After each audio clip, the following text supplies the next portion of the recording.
తండ్రి అయిన దేవుడు సర్వసృష్టికి సృష్టికర్తగా ఉన్నాడు. నిన్న నేడు రేపు నిరంతరము ఆయనే దేవుడుగా, తండ్రిగా సమస్త సృష్టికి, ఈ ప్రపంచానికి ఉన్నాడు.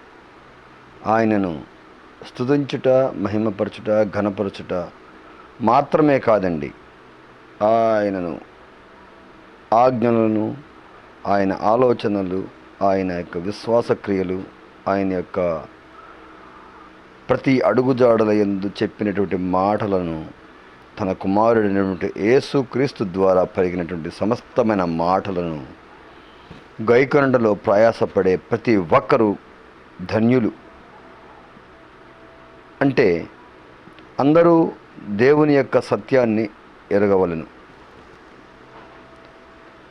ఈ మాటలు విని నా వారులో అనేకులు అన్ని రకాల మనుషులు ఉంటారు. అయితే వారి వారి ఆలోచనలు, ఇది మతపరమైనది, ఇది ఒక విదేశీయ దేవుడు అన్నట్టుగా మాట్లాడుకునేవారు, అనుకునేవారు, ఆలోచించేవారు ఆలోచన సరిగా అర్థం చేసుకునేటువంటి మనసు లేదని మనం చెప్పుకోవచ్చు 100% కదండి.